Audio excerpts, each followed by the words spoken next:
नागपूरच्या लकडगंज परिसरात चोरट्यांनी रोख रक्कम लंपास केली। या घटनेनंतर परिसरात खळबळ उडाली असून व्यापाऱ्यांमध्ये भीतीचं वातावरण निर्माण झालं आहे। नागपूर शहरातील लकडगंज पोलीस ठाणे हद्दीत असलेल्या किराणा ओळी भागात चोरट्यांनी एकाच रात्री 4 दुकानांना लक्ष्य केलं। चोरट्यांनी दुकानाचं कुलूप तोडून रोख रक्कम लंपास केली।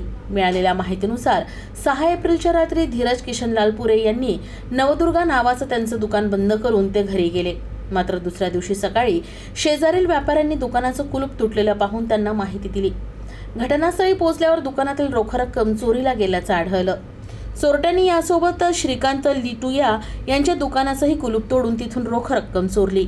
या दोनही दुकानातून एकूण 4,12,000ची रक्कम चोरी करण्यात आली आहे। याशिवाय विशाल रुडिया आणि दिलीप जैन यांच्या दुकानाचं कुलूप तोडण्याचा प्रयत्न करण्यात आला, मात्र चोरट्यांना यात यश आलं नाही। या घटनेची माहिती मिळताच लागलीच लकडगंज पोलिसांचं पथक घटनास्थळी दाखल झालं। तपासादरम्यान सीसीटीव्ही फुटेजमध्ये काही संशयित आढळले असून त्या आधारे पोलीस आरोपींचा शोध घेत आहेत। तर शहरात वाढत असलेल्या चोरीच्या घटनांमुळे व्यापाऱ्यांमध्ये दहशत आहे। तर आता चोरट्यांच्या मुसक्या आवळण्याची मागणी जोर धरू लागली आहे।